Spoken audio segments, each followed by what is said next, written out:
Okay. Hello, everyone.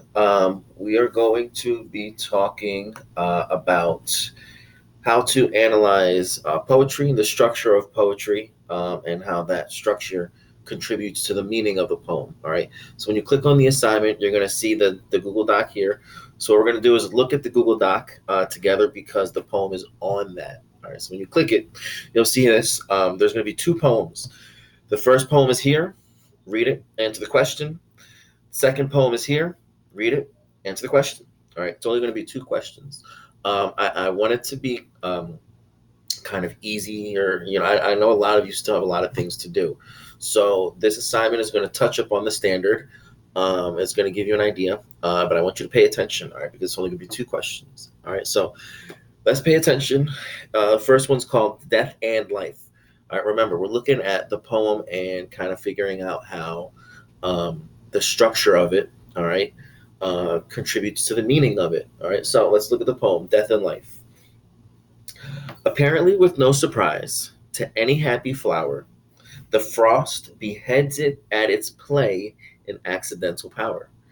The blond assassin passes on, the sun proceeds unmoved to measure off another day for an approving God. All right.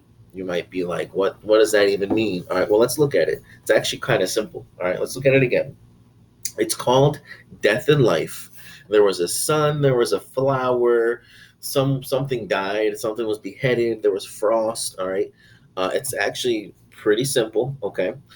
I'll read it again. Apparently, with no surprise to any happy flower, okay, any happy flower, with no surprise at all, there's this frost. When it's cold outside and flowers die because of the frost beheads the flower at its because it's playing around in its accidental power. It doesn't realize that it's powerful. It's just nature doing its thing, right?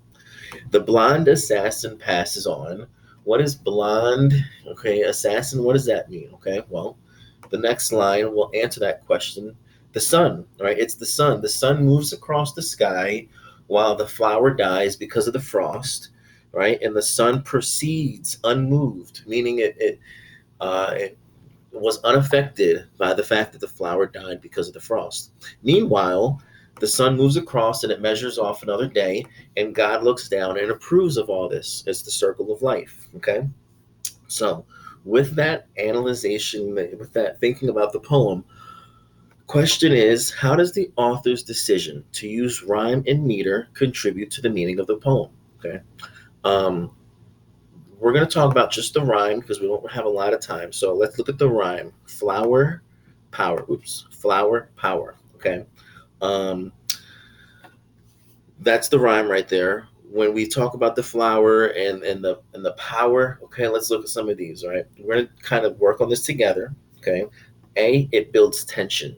Does this rhyme, flower and power? Does this the ideas of those two things build tension? Let's look at B. It creates a sensory experience. Sensory experience is vivid colors. Do we see colors in the words flower and power? I'm not sure. It mirrors the lyrical flow. It emphasizes the theme. Okay.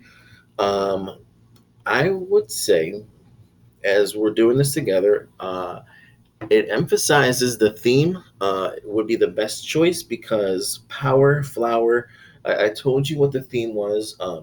Nature. It's about how nature occurs and God approves of it all. Okay, those two words, flower and the power that nature has, is the theme. So that the rhyming structure of this poem does emphasize the theme. Okay, so if you made it this far in the video, you should know that one is D. Well, I said we're going to make it easy, so we're going to make it easy. Now, the second one, I am not going to tell you the answer to. All right. I have about 30 seconds left. So if you read this poem, the question is, what is one reason the author may have chosen to use short lines with a clear rhythmic pattern? So, why does the author use these short lines with this clear rhythmic pattern? All right, I'll read a quick little bit. Bring the comb and play upon it. Marching, here we come. Willie cocks his Highland bonnet. Johnny beats the drum. Mary Jane commands the party. Peter leads the rear. You get it? All right. One of these answers is it. Please read it.